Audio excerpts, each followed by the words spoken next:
Loaded for bear.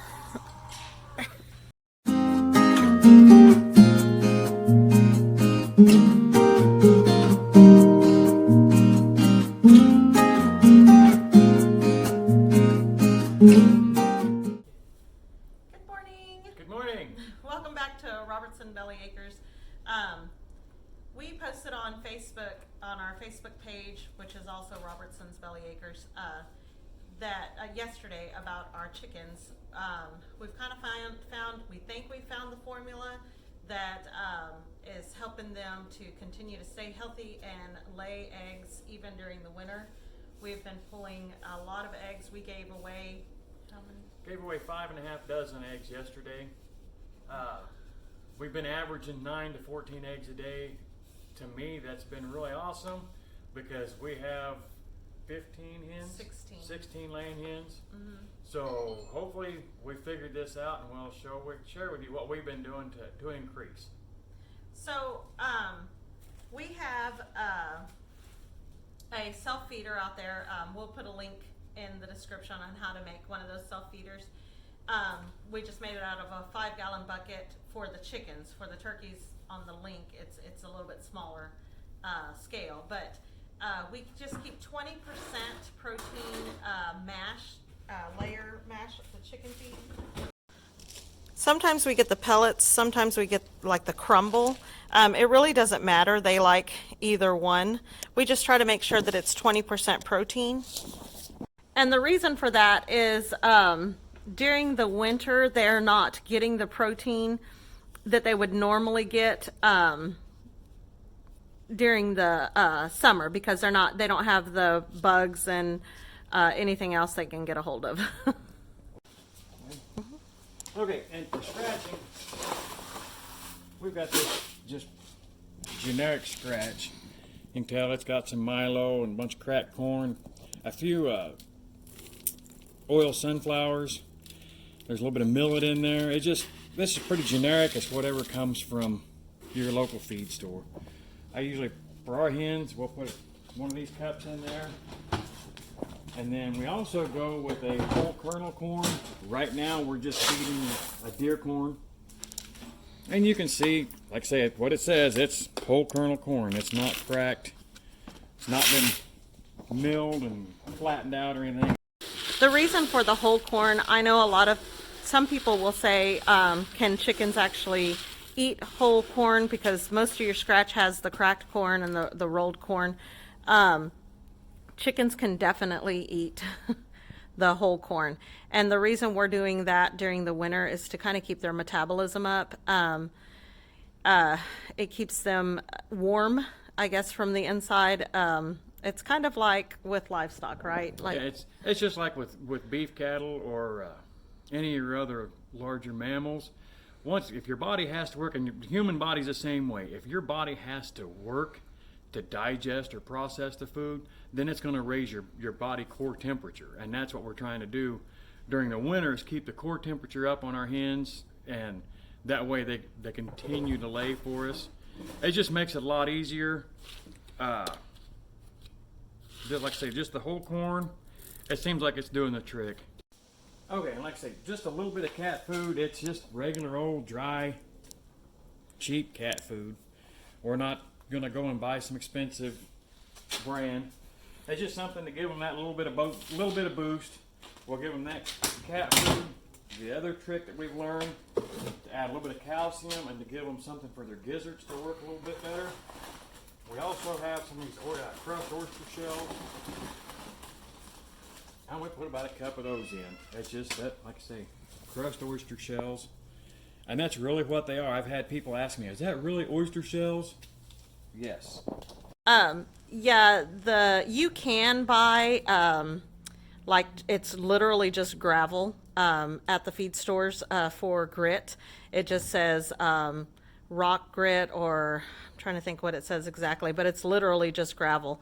We opt for the oyster shells. They are a little bit more expensive, but just because it also gives them calcium, we don't fight the soft shell eggs that way if we can get them more calcium.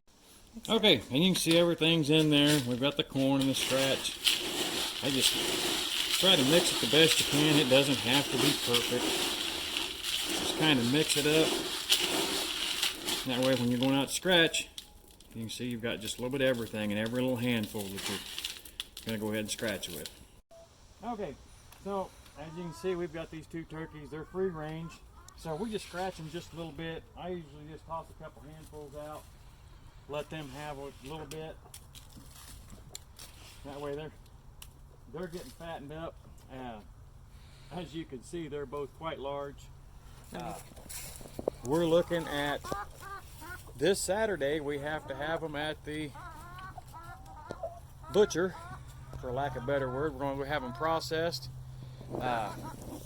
Miss Thing right there she's going to be a challenge to get her in our oven, but we're confident we can do this. We can get her butchered. We're going to be taking both turkeys. We have 3 ducks and a goose that are ready to be processed, so we'll be loading them up and hauling them down to the processor and having that taken care of for us. We'll kind of keep you in the loop and show you the process of trying to get this stuff taken care of on Friday. I know that taking it to a processor, we're not quite doing the stuff ourselves yet. We're just not confident and comfortable. Look at Concho, he wants in the... Hey, Conch. Oh, he's a little shy. Little camera shy today. Anyway, we do want to learn how to process our own poultry, but that's going to be something that we have to really educate ourselves on before we tackle it ourselves, because we just want to make sure that we are doing it in the most humane possible way and learning to do it correctly. Okay, ladies, here you go.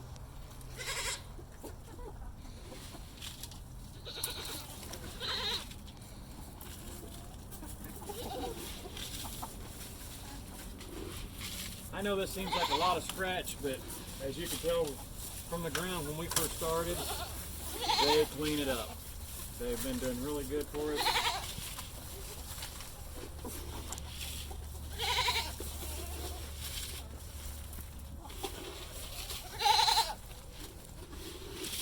And here's the self-feeder that we made.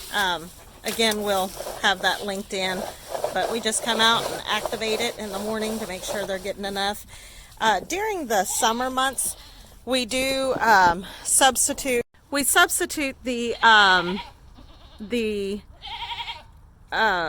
oats. We use whole oats instead of the corn, and it's just because we're scared that the corn will cause them to stay overheated during the summer. So we just substitute. A lot of times we will put the whole oats in with their mash as well, just because they really like it. Okay, so we're going to go ahead and go in here and see what kind of luck we've got for eggs this morning.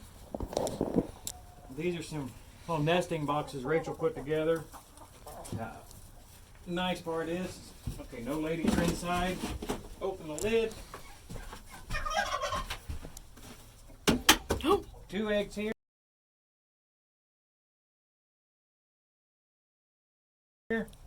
Oh, and I cracked that one.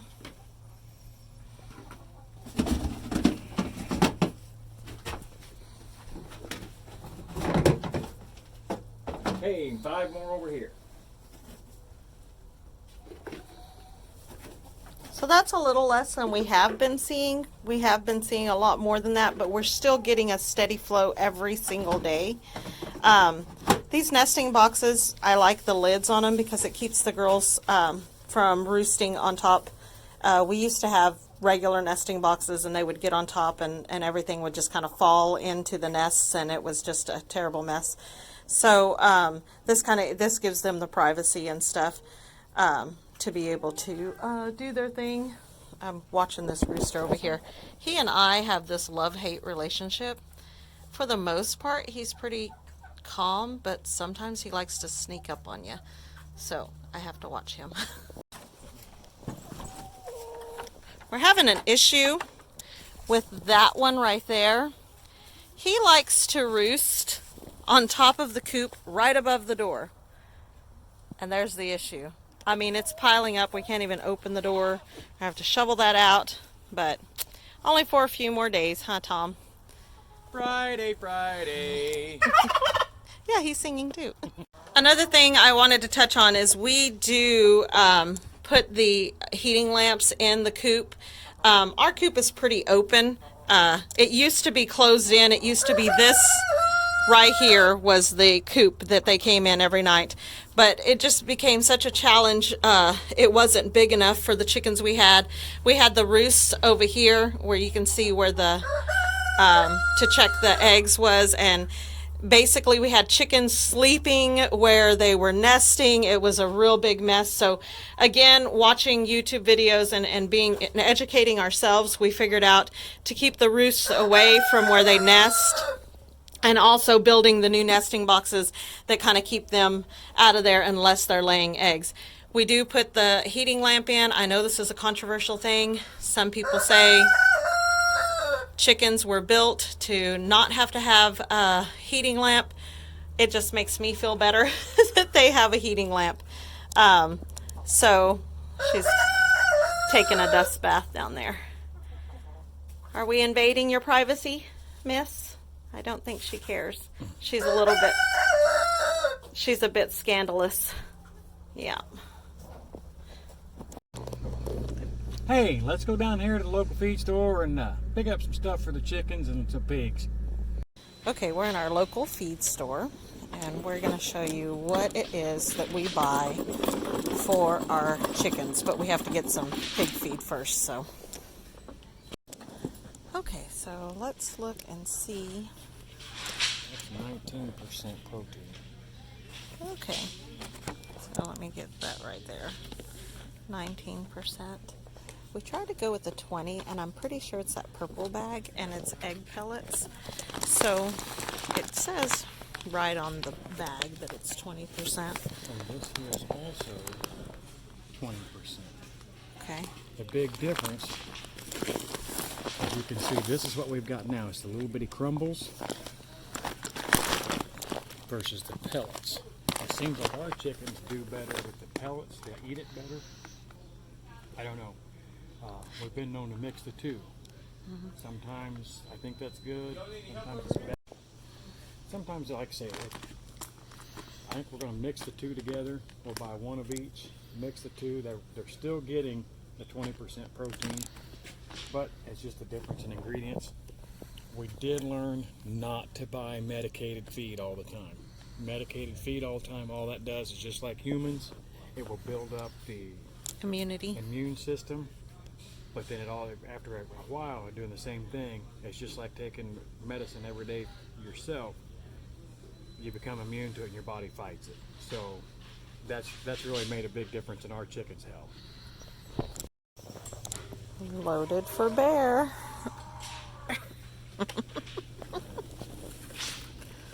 Okay, so for the scratch, we just go with regular scratch. It's just all natural.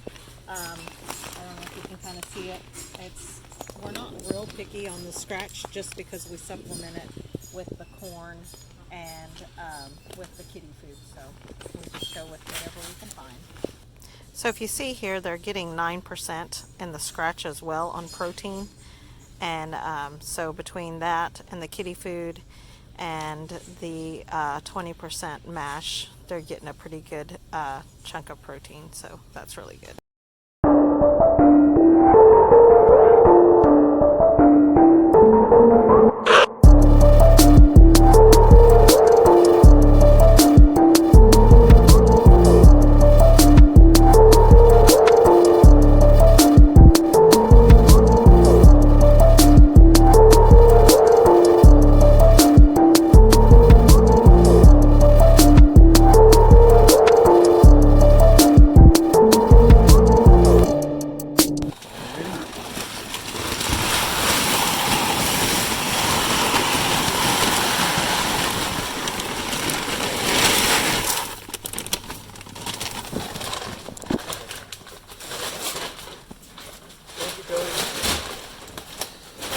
Thank you.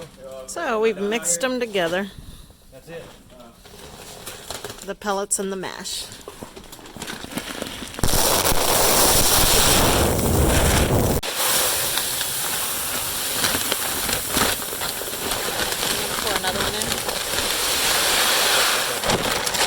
So that's it for today on our chicken kind of update.